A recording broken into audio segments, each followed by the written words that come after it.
Howdy there, folks. Josh McCarthy with Cowboys of the Cross here again. So, for today's video, I wanted to talk about how a Christian's supposed to handle success. Last time we talked about suffering and dealing with hard times and learning to rely on Christ. And so, I wanted to talk about what happens when things are going the other way, when you're, winning a bunch of rodeos or things are going good at the ranch and the calf price is all right and, you got a little extra in the bank account maybe and the banker's happy. So, what do you do with that, and how do you handle it as a Christian?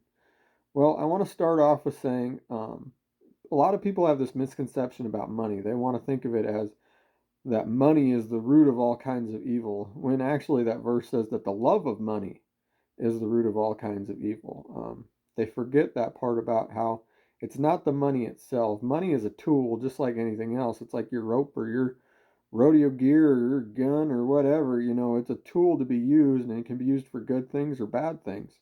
Money is actually a way for us to be obedient to God. If we're disobedient, it can be a curse to us, and if we're obedient, it can be a blessing. Um, some of the ways it can be a curse to us, or we can think about money sinfully, is one way would be to be real irresponsible. Would be you always want more, you're always greedy, you're coveting everybody's stuff, so you just, you're keeping up with the Joneses, you're spending it all and trying to look the best, buy the best pickup, and do this and that, and you don't realize that you're getting deeper and deeper in debt, and it's all just you're blowing it away, not thinking about it, not being a wise steward of it. That would be a sinful way to look at your money. Another way would be kind of the polar opposite, is when you just stash it away. You always got to save it. You always got to, you don't spend anything on anybody else or bless anybody else with it. You got plenty, and you just keep hoarding it and hoarding it and hoarding it away, and it never sees the light of day, and nobody ever knows about it, and that's just fine. And that's just like the guy in the story of the talents that digs a hole and buries the talent that the master gives him, and at the end of the day, he's the one that loses it, when the guy who was using it for furthering the kingdom, he's the one that gets blessed by it. And so we need to remember that our money isn't just for stashing it away for a rainy day. It's good to be wise, and there's nothing wrong with saving some money. But if that's all you're ever doing with it and you got plenty in the bank account, maybe you need to reconsider a little bit of that. Um, Another way, and this can be popular with some Christians because it sounds really good, is when you give all your money away. You think of money as this thing that's um, sinful, and so you need to give it away to every charity you can think of, and you're living on nothing, and your bills are come due, and you got to go knock on the church's door or whoever, get a loan, and try to pay your bills when you had the money in the first place. God gave you that money in the first place to pay your bills and be responsible, but you decided it was evil, so you needed to get rid of it until the bank collector came knocking on your door. Um, so those are kind of some ways that we can sinfully deal with our money, you know. So as Christians, we need to figure out, okay, so how are we supposed to handle it? How are we supposed to handle when God does give us, a little extra in the bank account, or, we start, like I said, to start winning a bunch of rodeos or whatever? How are we supposed to handle that? And I think one of the ways is we need to be wise stewards with our money. And so the book of Proverbs says that wisdom starts with the fear of the Lord. And so understanding that we are responsible to God with everything we have and everything we do. And so we need to handle our money like we do every part of our lives. We need to be doers of the word, doers of his commandments. And that includes how we handle our money. Proverbs 30, starting in verse 7, says, "Two things I request of you. Deprive me not before I die. Remove falsehood and lies far from me. Give me neither poverty nor riches. Feed me with the food allotted to me, lest I be full and deny you, and say, Who is the Lord? Or lest I be poor and steal and profane the name of my God." And so that's kind of a good section of verses to understand how we are supposed to handle our finances. That when things, try to be content. When things are going good, we need to remember to not deny God, not think of it as, oh, we did all of this stuff. We made those 8-second rides. So all of this stuff is coming to us and we can do with it however we please. We need to remember that we are responsible before God, like I said, with every part of our lives, and that includes our finances.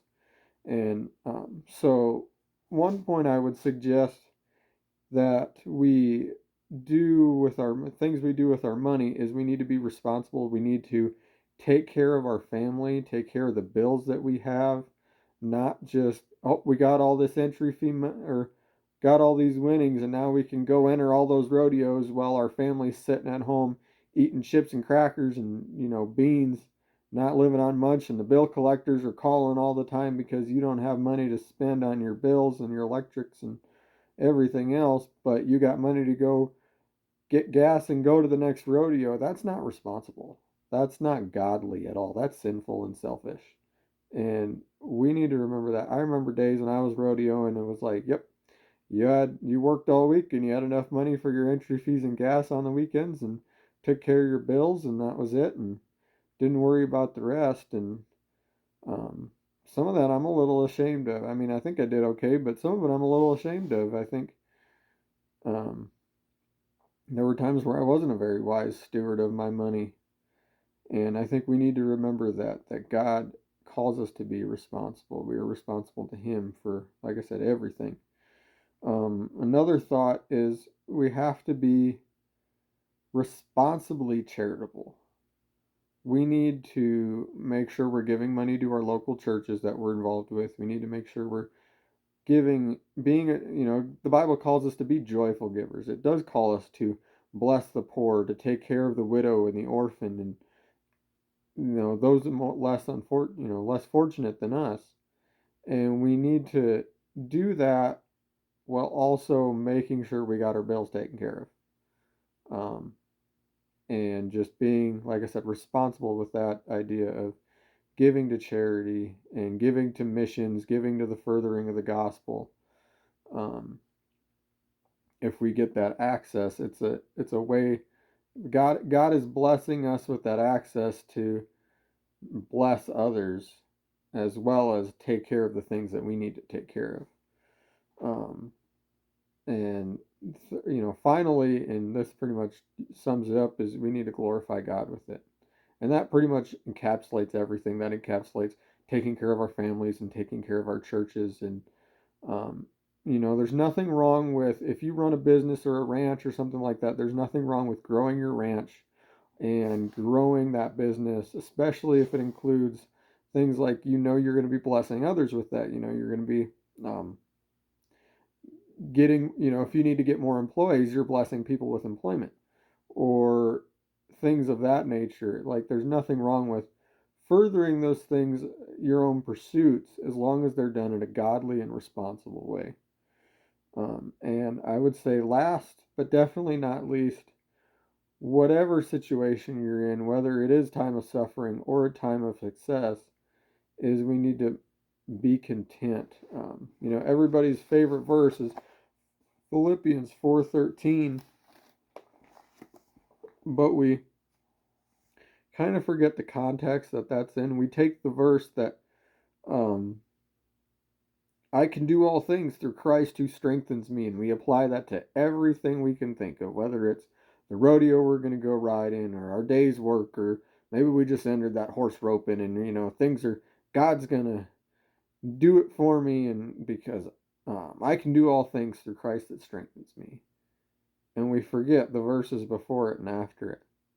We forget what Paul's talking at. Paul is talking about, he says, starting in verse 10, "But I rejoiced in the Lord greatly now. At last your care for me has flourished again, though you surely did not care, but you lacked opportunity. Not that I speak in regard to need, for I have learned in whatever state I am to be content. I know how to be abased, and I know how to abound. Everywhere and in all things I have learned both to be full and to be hungry, both to abound and to suffer need. I can do all things through Christ who strengthens me." So he's talking about contentedness. He's talking about how Christ gives him strength no matter what is going on in his life, no matter if he's being really successful and has tons of food, and he's living the good life, or whether he's scraping two pennies together and trying to figure out his next meal. Christ is enough. Christ can get us through, and I think we need to remember that. Like I said, when we have times of success, God is giving us a blessing to bless others, to be obedient to Him with it, to um, be a wise steward of our money and care for the things that He has called us to. So I hope that helps you guys out in understanding success and can get you on down the road.